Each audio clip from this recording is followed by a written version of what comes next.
Hello दोस्तों, welcome back to गीगल। Great ideas will lead to great life. क्या आप जानते हैं कि 1000 रुपए से हम 187 करोड़ 63 लाख 47,180 रुपए कैसे कमा सकते हैं? तो डोंट वरी, इस वीडियो को आप पूरा देखिएगा क्योंकि इसके एंड में हम ये कैलकुलेशंस देखेंगे विद प्रूफ। एनीवेज, क्या आपको पता है कि जिम साइमंस ने वॉरेन बफेट से 3 गुना ज्यादा रिटर्न लिया और वो भी 30 सालों तक, लेकिन फिर भी उनकी वेल्थ वॉरेन बफेट से कम है। पीटर थील ने वॉरेन बफेट से ऑलमोस्ट ऑन एन एवरेज 5 गुना का रिटर्न लिया और वो भी 22 सालों तक, फिर भी उनकी वेल्थ वॉरेन बफेट से कम है। क्या आपको पता है कि ऐसा क्यों हुआ? क्योंकि वॉरेन बफेट बचपन में ही इस कंपाउंड इक्वेशन को समझ गए थे। क्योंकि उन्हें पता था कि वो कितने पैसे कमाएंगे वो 3 चीजों पर डिपेंड करता है। प्रिंसिपल यानी आपके पास कितने पैसे हैं इन्वेस्ट करने के लिए, आर यानी कितना रेट ऑफ इंटरेस्ट हम ले सकते हैं, और टी यानी टाइम।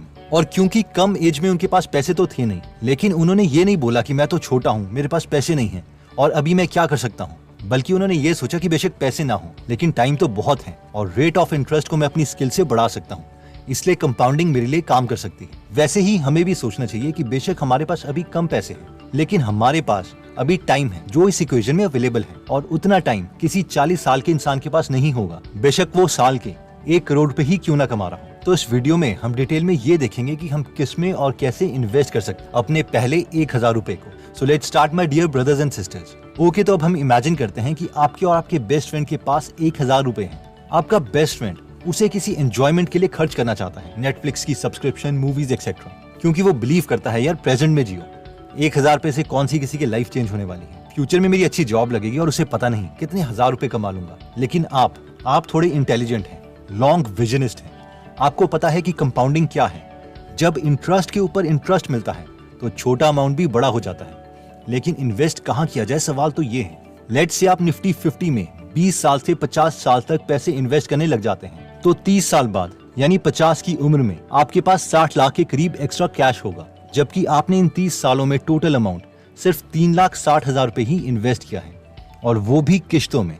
इसकी कैलकुलेशन ये रही। अगर आप इसमें इंटरेस्टेड हैं तो इसके स्क्रीनशॉट ले सकते हैं या स्लो मोशन में देख सकते हैं। इसमें हमने रेट ऑफ इंटरेस्ट 15% लिया है। 15% का real example with real data हम आगे देखेंगे। एनीवेज, ये 60 लाख रुपए जो आपको मिलेंगे ये एक एक्स्ट्रा अमाउंट है। इसके अलावा अगर हमने और पैसे इन्वेस्ट करे होंगे तो ये अमाउंट बहुत बड़ा होगा। अब जरा देखते हैं कि आपके बेस्ट फ्रेंड के साथ क्या हुआ होगा। उसे होश आता है 30 साल की उम्र में और वो आपसे 3 गुना ज्यादा 3000 रुपए हर महीने इन्वेस्ट करने लग जाता है। इसके बावजूद उसके पास 50 की एज में 17 लाख रुपए आपसे कम होंगे, यानी सिर्फ 43 लाख रुपीस होंगे। ये रही आपके फ्रेंड की इन्वेस्टमेंट कैलकुलेशन।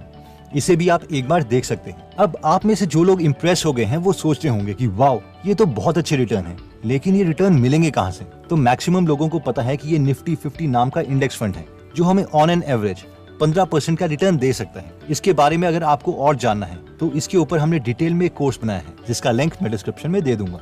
अब हमें से मैक्सिमम लोगों के मन में ये सवाल आ रहा होगा कि यार अगर हम इतने पैसे कमा सकते हैं तो मैक्सिमम लोग सिप को कंटिन्यू रख क्यों नहीं पाते? रीजन 1, ज्यादातर लोग ये सोचते हैं कि अगर मैं हर महीने पैसे डिपॉजिट नहीं कर पाया तो क्या होगा। अब सिप का मतलब है सिस्टमैटिक इन्वेस्टमेंट प्लान, और इसमें हम पैसे डिपॉजिट कर रहे हैं। ये कोई लोन की EMI नहीं है कि अगर हमने नहीं भरी तो बैंक वाले हम पर कोर्ट केस कर देंगे। इसलिए सिप से डरने की जरूरत नहीं है। अगर हम चाहें तो कभी भी सिप को बंद करवा सकते हैं, या फिर उसमें ज्यादा पैसे डाल सकते हैं या कम पैसे डाल सकते हैं, या इवन पैसे निकाल भी सकते हैं और हम पर कोई कोर्ट केस नहीं होगा। सेकंड रीजन जिसकी वजह से लोग सिर्फ जल्दी बंद कर देते हैं वो है वोलेटिलिटी, यानी मार्केट में उतार और चढ़ाव, जिसे लोग रिस्क समझ लेते हैं। चलिए इसे एक रियल एग्जांपल से समझते हैं। ये निफ्टी 50 का एक्चुअल डेटा है। इसमें सबसे पहला कॉलम इन्वेस्टमेंट डेट है, यानी जिस दिन हम निफ्टी 50 में पैसे इन्वेस्ट करेंगे। Second column cumulative invested amount है, यानी अभी तक हमने कितने पैसे इन टोटल इन्वेस्ट कर चुके हैं। और थर्ड कॉलम है मार्केट वैल्यू, यानी हमारा इन्वेस्टेड पैसा अब कितना हो चुका है। तो पहली रो में हम 30 जून 1999 को 1000 रुपए इन्वेस्ट करते हैं तो वो 1000 रुपए ही रहेंगे। एक महीने के बाद यानी 30 जुलाई 1999 को दोबारा से 1000 रुपए इन्वेस्ट किए, तो टोटल पैसे जो अभी तक हमने इन्वेस्ट किए हैं वो हैं 2000, क्योंकि 1000 पिछले महीने किए थे और 1000 इस महीने, और इसकी मार्केट वैल्यू होगी है 2104 रुपए।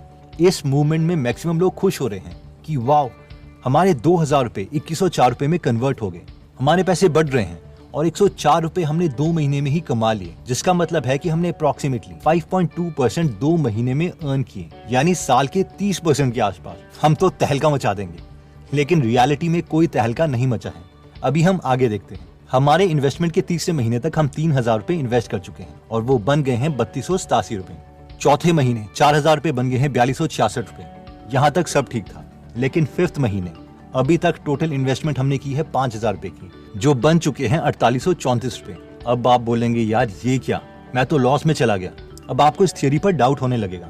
अगले कुछ महीने फिर सिचुएशन ठीक होगी, लेकिन फिर दोबारा से 14th, 15th, 16th मंथ में आपके NAV की मार्केट वैल्यू आपकी इन्वेस्टमेंट से भी कम है। आप सोचेंगे यार साल हो गया है, 14 मंथ चल रहा है, इससे अच्छा तो मैं किसी बैंक की FD में जमा करवा देता। और ये चीज चलती रहेगी, इसे ही वोलेटिलिटी कहते हैं। आप 28th मंथ में देखो, आपको 2 साल से ज्यादा समय हो चुका है इन्वेस्ट करते हुए, हर महीने 1,000 रुपए, लेकिन इन 28,000 रुपीज की वैल्यू 20,267 रुपीज है। पूरे 4 साल के बाद 48,000 रुपए की वैल्यू 42,838 है। इस वक्त मैक्सिमम लोग बोलेंगे क्या बेकार चीज है यार, पैसे बाहर निकालो, बेकार की वीडियो देखी थी। या जॉन बॉगल जिन्होंने ये थ्योरी दी है, ये भी इडियट है। और जैसे ही आपने पैसे निकाले आपको लॉस हो गया, क्योंकि स्टॉक मार्केट में एक्चुअल लॉस या प्रॉफिट तो पैसे निकालने में होता है, वरना ये तो पेपर लॉस ही था। लेकिन जो सिप को एक्चुअल में कंटिन्यू रखेंगे और आगे बढ़ते रहेंगे, वो ही रिटर्न पा पाएंगे।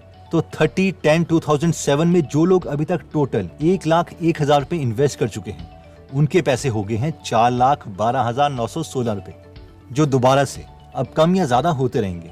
2 मई 2017 तक आप टोटल इन्वेस्ट कर चुके हैं 2,15,000 रुपए और आपका टोटल अमाउंट हो चुका है 9,29,510 रुपीज।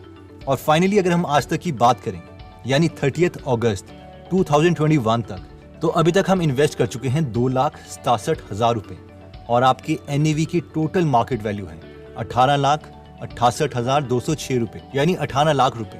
और अगर इसका हम परसेंटेज रिटर्न देखें तो आपको टोटल रिटर्न मिला है 15.3%। और ये वोलेटिलिटी रीजन है जिसकी वजह से कोई इन्वेस्ट नहीं करता। इसलिए वॉरेन बफेट कहते हैं whenever I buy stocks I assume market is closed for next 5 years। यानी जब मैं कंपनी के शेयर्स लेता हूं तो मैं ये एज्यूम करता हूं कि मार्केट अगले 5 सालों के लिए बंद है, क्योंकि उन्हें पता है कि उनके शेयर्स की वैल्यू बढ़ती रहेगी और कम होती रहेगी। और वोलेटिलिटी शेयर मार्केट का नेचर है। आई नो हमें से कई लोग बहुत बड़े ड्रीमर्स हैं और आप लोग सोच रहे होंगे कि यार 18 लाख रुपए कोई बड़ा अमाउंट नहीं है। वैसे आपने हर महीने सिर्फ 1,000 रुपए ही डाले थे, अगर आप ज्यादा इन्वेस्ट करते तो वो एक्सपोनेंशियली ग्रो करता। एनीवेज, देखिए वॉरेन बफेट ने अपनी पहली इन्वेस्टमेंट करी थी 11 साल में। लेट से हम 9 साल लेट हो चुके हैं और हम इन्वेस्टमेंट स्टार्ट करते हैं 20 साल की उम्र में। 1,000 रुपए हर मंथ हम पैसे डालते रहते हैं और लाखों की नौकरी लगने पर भी हम कुछ पैसे इंक्रीज नहीं करते। देखो अभी वॉरेन बफेट की एज हो चुकी है 91 ईयर्स और उनकी नेट वर्थ है 6.4 लाख करोड़ रुपीज। आप मुझे बताओ कि अगर आप में कोई स्किल सेट नहीं है, सिर्फ इंडेक्स फंड में ही हम इन्वेस्ट करते रहते हैं, तो आपकी net worth at the age of 91 years क्या होगी? अगर हम इंडेक्स फंड का 15% रेट ऑफ इंटरेस्ट माने और महीने के हम 1,000 रुपए यानी साल के सिर्फ 12,000 रुपए इन्वेस्ट करते रहें, तो अगर हम 20 साल से स्टार्ट करते हैं तो 91 ईयर्स की एज में हमारे पास होंगे 187 करोड़ 63 लाख 47,170 रुपीज एंड 11 पैसे। ये रही इसकी कैलकुलेशन। इसे भी हम चाहें तो डिटेल में देख सकते हैं। I mean not bad. हमें तो वॉरेन बफेट की तरह किसी भी कंपनी की एनुअल रिपोर्ट पढ़नी ही नहीं थी। सिर्फ 1,000 रुपए हर महीने खुद ब खुद ऑटोमेटिकली इंडेक्स फंड में जाते रहते।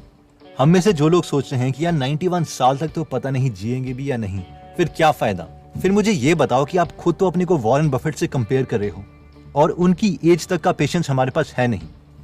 एनीवेज, जो लोग स्मार्ट हैं वो इस वीडियो का मैसेज समझ गए होंगे और अपनी इंटेलिजेंस को यूज करके कुछ ना कुछ एक्शन लेंगे। तो दोस्तों बेसिकली इसमें हमने देखा कि अगर हमारे पास शुरू में ज्यादा पैसे नहीं हैं, तब भी हमारे पास कंपाउंडिंग के मैजिक के लिए टाइम और इंटरेस्ट रेट है। फिर हमने देखा कि इंडेक्स फंड में जनरली लोग इसलिए कंटिन्यू नहीं कर पाते क्योंकि उसकी वोलेटिलिटी यानी उतार चढ़ाव है। इसके अलावा हमने देखा कि सिर्फ कोई बैंक की EMI लोन की तरह नहीं है कि अगर हम इन्वेस्ट नहीं करेंगे तो हमारे ऊपर कोर्ट केस हो जाएगा।